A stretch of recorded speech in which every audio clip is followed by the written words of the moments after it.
Bismillahirrahmanirrahim. Assalamualaikum warahmatullahi wabarakatuh. Baiklah, nama saya Mila Ferdianti, NIM 1805020021, jurusan Perbankan Syariah, Fakultas Ekonomi dan Bisnis Islam. Baiklah, saya di sini akan menjelaskan hasil proposal saya yang berjudul Analisis Strategi Pemasaran Produk Tabungan Wadiah dalam Meningkatkan Jumlah Nasabah Studi Kasus pada PT BPRS Dinar Asri Tanjung Kabupaten Lombok Utara. Mengenai latar belakang, Undang-Undang Perbankan Syariah Nomor 21 Tahun 2008 menyatakan bahwa perbankan syariah adalah segala sesuatu yang menyangkut tentang bank syariah dan unit usaha syariah, mencakup kelembagaan, kegiatan usaha, serta cara dan proses dalam melaksanakan kegiatan usahanya. Perkembangan bank-bank syariah sekarang ini mengalami kendala karena bank syariah hadir di tengah-tengah perkembangan dan praktek-praktek perbankan konvensional yang sudah mengakar dalam kehidupan secara luas. Kendala yang dihadapi oleh perbankan syariah tidak terlepas dari kendala bank syariah masih sangat awam dan masih minimumnya peraturan perundang-undang.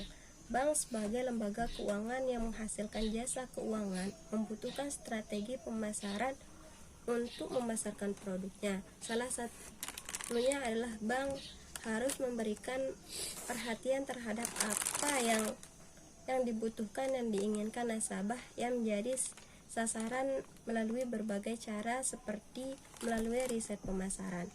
Tanpa riset pemasaran yang andal, jangan berharap bank dapat mengetahui keinginan dan kebutuhan nasabahnya secara tetap. Bahkan bukan tidak mungkin bank akan ketinggalan informasi dibandingkan dengan bank pesaing. Pentingnya pemasaran dilakukan dalam rangka memenuhi kebutuhan dan keinginan masyarakat akan suatu produk dan jasa. Pemasaran jadi semakin penting dan semakin meningkat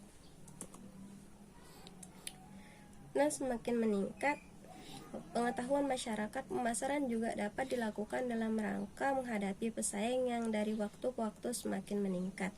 Para pesaing justru semakin gencar melakukan usaha pemasaran dalam rangka memasarkan produknya. Dalam melakukan kegiatan pemasaran, suatu perusahaan memiliki beberapa tujuan yang hendak dicapai, baik tujuan jangka pendek maupun tujuan jangka panjang. Dalam jangka pendek biasanya untuk menarik minat nasabah untuk menggunakan suatu produk yang baru diluncurkan, sedangkan dalam jangka panjang dilakukan untuk mempertahankan produk-produk yang sudah ada agar tetap eksis. Rumusan masalah. Yang pertama, bagaimana analisis strategi pemasaran produk tabungan wadiah dalam meningkatkan jumlah nasabah pada PT BPRS Dinar Asri. Yang kedua, faktor-faktor apa saja yang meningkatkan jumlah nasabah dalam menggunakan produk tabungan wadiah pada BPRS Dinar Asri. Selanjutnya, mengenai tujuan penelitian. Yang pertama, untuk mengetahui bagaimana strategi pemasaran produk tabungan wadiah dalam meningkatkan jumlah nasabah pada PT BPRS Dinar Asri. Yang kedua, untuk mengetahui faktor-faktor apa saja yang meningkatkan jumlah nasabah dalam menggunakan produk tabungan wadiah pada PT BPRS Dinar Asri. Selanjutnya, mengenai manfaat penelitian. Yang pertama, manfaat teoritis. Hasil penelitian ini diharapkan mampu memperkaya wawasan mengenai tata cara praktik strategi pemasaran produk tabungan wadiah pada PT BPRS Dinar Asri dan diharapkan mampu menyediakan referensi baru tentang hubungan antara nasabah dan bank dan dapat dijadikan kontribusi dalam menambah wawasan masyarakat tentang produk tabungan wadiah. Yang kedua, manfaat praktis. Hasil penelitian ini dapat dijadikan sebagai informasi bagi yang membutuhkan referensi dan melakukan penelitian berhubungan dengan penelitian ini. Secara praktis, penelitian ini diharapkan memberikan manfaat analisis yang bermanfaat bagi masyarakat sebagai konsumen pada umumnya dalam menggunakan akad wadiah pada tabungan penghimpunan dana. Baiklah, selanjutnya mengenai ruang lingkup dan setting penelitian. Ruang lingkup penelitian. Penelitian ini dibatasi terkait dengan strategi pemasaran produk tabungan wadiah pada PT BPRS Dinar Asri. Dalam penelitian ini membahas mengenai strategi pemasaran dalam praktek akad wadiah pada produk perbankan, jenis tabungan, dan bagaimana pendapat nasabah terkait penggunaan akad wadiah pada tabungan tersebut. Selanjutnya mengenai setting penelitian. Setting penelitian ini dilakukan pada PT BPRS Dinar Asri, Jalan Raya Tanjung, RT 1 Lombok Utara, Kabupaten Lombok Utara. Baiklah, mengenai telaah pustaka di sini skripsi dari Anissa Tiara Fitri yang berjudul Analisis Strategi Pemasaran Produk Simpanan Wadiah dalam Meningkatkan Jumlah Nasabah dengan Metode SWOT.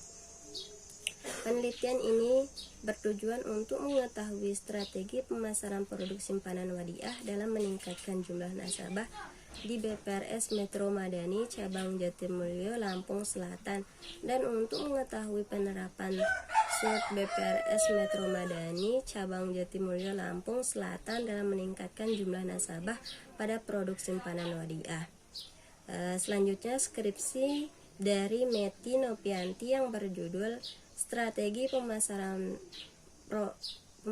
terhadap produk KPR BTN Sejahtera IB di BTN Syariah ditinjau dari analisis SWOT studi kasus pada BTN Syariah kantor cabang Semarang. Penelitian ini dilakukan pada PT Bank Tabungan Negara kantor cabang Syariah Semarang dengan menggunakan metode penelitian deskriptif, yaitu dengan cara menulis menggambarkan permasalahan dan didasari oleh data-data yang ada, kemudian dianalisis lebih lanjut untuk kemudian ditarik kesimpulan. Dari hasil penelitian ini, Bank BTN kantor cabang Syariah Semarang dalam memasarkan produk KPR menggunakan strategi analisis yang telah dikombinasikan antara dua faktor eksternal dan internal, yaitu ke dalam sebuah matriks SWOT. Selanjutnya skripsi dari Denny Sarwani yang berjudul Strategi Pemasaran Produk Tabungan Mabrur Junior Bank Syariah Mandiri KCP Pondok Pinang. Penelitian ini dilakukan untuk mengetahui strategi pemasaran dan implementasi seperti apa yang dilakukan Bank Syariah Mandiri KCP Pondok Pinang dalam merekrut nasabah di dalam produk tabungan Mabrur Junior, serta bagaimana hasil evaluasi yang terjadi dalam produk tabungan Mabrur Junior ini dan langkah apa saja yang diambil dalam merekrut masyarakat pada tahun pertama diluncurkannya produk tersebut. Selanjutnya mengenai kerangka teori. Kerangka teori di sini mengenai BPRS. BPRS adalah salah satu lembaga keuangan perbankan syariah yang pola operasionalnya mengikuti prinsip-prinsip syariah atau muamalah Islam. Namun, di dalam Undang-Undang Nomor 21 Tahun 2008 yang merupakan undang-undang khusus untuk perbankan syariah menjelaskan pengertian BPRS adalah bank syariah yang dalam kegiatan tidak memberikan jasa dalam lalu lintas pembayaran. Adanya BPRS merupakan tuntunan bermuamalah di mana bank pembiayaan rakyat syariah juga beroperasi layaknya bank-bank syariah yang sudah ada. Selanjutnya mengenai strategi pemasaran. Strategi pemasaran menurut Philip Coulter mendefinisikan pemasaran sebagai proses sosial dan manajerial yang dilakukan oleh seseorang atau kelompok untuk memperoleh apa yang mereka butuhkan dan inginkan melalui penciptaan, penawaran, dan pertukaran produk-produk yang bernilai dengan yang lainnya. Sedangkan Sofyan Aswari mendefinisikan pemasaran sebagai kegiatan manusia yang diarahkan untuk memenuhi dan memuaskan kebutuhan dan keinginan melalui proses pertukaran. Pemasaran bank. Secara umum, pengertian manajemen pemasaran bank adalah suatu proses perencanaan, pelaksanaan, dan pengendalian dari kegiatan penghimpunan dana, menyalurkan dana, dan jasa-jasa keuangan lainnya dalam rangka memenuhi kebutuhan, keinginan, dan kepuasan nasabahnya. Dari pengertian di atas dapat diuraikan bahwa manajemen pemasaran bank merupakan usaha untuk memenuhi kebutuhan dan keinginan para nasabahnya terhadap produk dan jasa perbankan, baik produk simpanan, pinjaman, atau jasa-jasa bank lainnya. Tujuan pemasaran. Secara umum, tujuan pemasaran bank sebagai berikut. Yang pertama, memaksimumkan konsumsi. Yang kedua, memaksimumkan kepuasan konsumen. Yang ketiga, memaksimumkan pilihan. Yang keempat, memaksimumkan mutu hidup. Selanjutnya mengenai konsep-konsep pemasaran. Dalam mencapai hasil yang maksimal, terlebih dahulu perlu menerapkan konsep inti pemasaran, yaitu menentukan segmentasi, targeting, dan positioning. Yang pertama, mengenai segmentasi.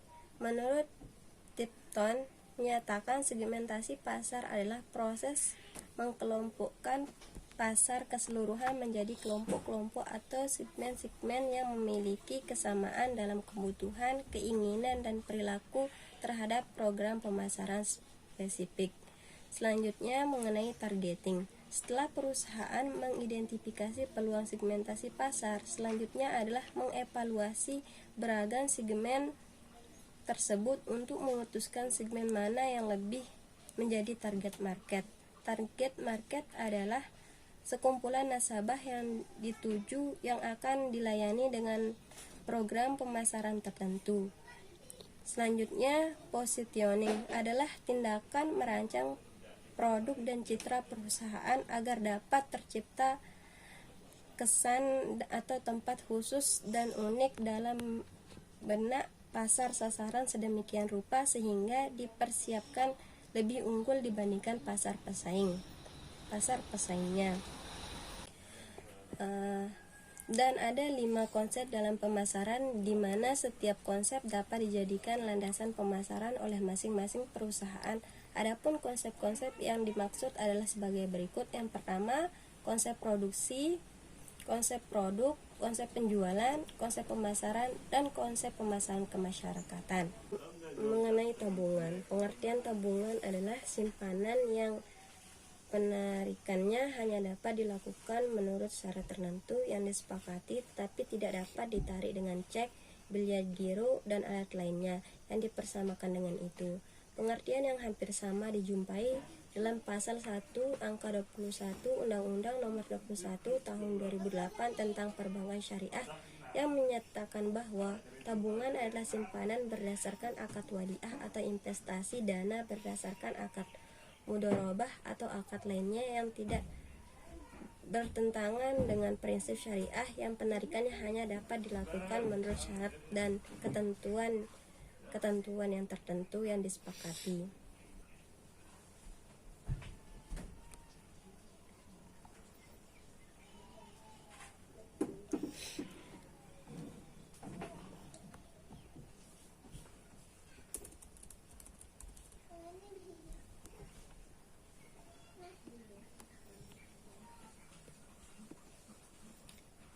Selanjutnya mengenai pengertian tabungan wadiah. Tabungan wadiah merupakan tabungan yang dijalankan berdasarkan akad wadiah, yakni titipan murni yang harus dijaga dan dikembalikan setiap saat sesuai dengan kehendak pemiliknya. Berkaitan dengan produk tabungan wadiah, Bank Syariah menggunakan akad wadiah yadamamah. Dalam hal ini, nasabah bertindak sebagai penitip yang memberikan hak kepada Bank Syariah untuk menggunakan atau memanfaatkan uang atau barang titipannya, sedangkan Bank Syariah bertindak sebagai pihak yang dititipi dana atau barang yang disertai hak untuk menggunakan atau memanfaatkan dana atau barang tersebut. Selanjutnya mengenai faktor-faktor apa saja yang meningkatkan jumlah nasabah. Menurut Murti Sumarni, yang menyebabkan peningkatan jumlah nasabah adalah yang pertama, nilai produk dapat dievaluasi oleh nasabah melalui manfaat yang dapat ditawarkan oleh produk tersebut dibandingkan dari produk bank lain. Yang kedua, nilai pelayanan. Nasabah sangat penting meningkat jasa bank seperti jasa profesionalisme. Yang ketiga, nilai personil. Personil karyawan bank merupakan aset tersembunyi yang pemanfaatannya harus dimaksimalkan oleh bank. Yang keempat, nilai citra. Nasabah akan memilih dan menilai kondisi pasar. Nasabah akan semakin cermat mencari informasi untuk memilih lembaga keuangan yang reputasinya baik. Yang kelima, biaya moneter. Nasabah akan melihat melalui tarif-tarif bunga yang ditetapkan, biaya atau harga administrasi. Yang keenam, biaya waktu. Nasabah akan melihat lamanya proses transaksi produk dan jasa yang dibelinya. Selanjutnya mengenai metode penelitian. Pendekatan penelitian. Dalam penelitian ini menggunakan pendekatan deskriptif dengan pendekatan kualitatif adalah suatu metode dalam penelitian status kelompok manusia, suatu objek, suatu kondisi, atau suatu sistem pemikiran ataupun pada masa sekarang. Kehadiran peneliti. Dalam penelitian kualitatif, hal yang paling penting adalah kehadiran peneliti, karena penelitian berperan sebagai instrumen sekaligus pengumpulan data sehingga kehadirannya jelas dalam laporan penelitian. Selanjutnya mengenai lokasi penelitian. Penelitian ini akan dilakukan pada PT BPRS Dinar Asri, Jalan Raya Tanjung, RT 1 Lombok Utara, Tanjung, Kabupaten Lombok Utara, Nusa Tenggara Barat. Selanjutnya mengenai jenis dan sumber data. Data yang saya ambil yaitu data kualitatif. Data kualitatif adalah sebagai prosedur penelitian yang menghasilkan data deskriptif berupa kata-kata tertulis atau lisan dari orang-orang atau perilaku yang diamati. Yang dimaksud adalah prosedur dan hasil wawancara yang berkaitan dengan strategi pemasaran produk tabungan wadiah di PT BPRS Dinar Asri dalam meningkatkan jumlah nasabah. Selanjutnya mengenai sumber data. Sumber data yang saya ambil yaitu data primer dan data sekunder. Selanjutnya mengenai teknik pengumpulan data. Dalam penelitian ini penulis menggunakan beberapa teknik untuk mengumpulkan data. Adapun teknik pengumpulan data tersebut sebagai berikut. Yang pertama, observasi. Observasi merupakan suatu proses yang kompleks, suatu proses yang tersusun dari berbagai proses biologis dan psikologis. Dua di antaranya yang terpenting adalah proses-proses pengamatan dan ingatan. Teknik pengumpulan data dengan observasi digunakan bila penelitian berkenaan dengan perilaku manusia, proses kerja, gejala-gejala alam, dan bila responden yang diminati tidak terlalu besar. Yang kedua, wawancara. Wawancara adalah cara pengumpulan data dengan mengadakan tanya jawab langsung kepada objek yang diteliti. Metode interview yaitu proses tanya jawab dalam penelitian yang berlangsung secara lisan, di mana dua orang satu lebih bertatap muka mendengarkan secara langsung informasi-informasi yang diberikan. Yang ketiga, dokumentasi. Dokumentasi adalah pengumpulan data tertulis atau tercetak tentang fakta-fakta yang akan dijadikan bukti fisik penelitian dan hasil penelitian. Dokumentasi ini akan menjadi sangat akurat dan sangat kuat kedudukannya. Mengenai analisis data.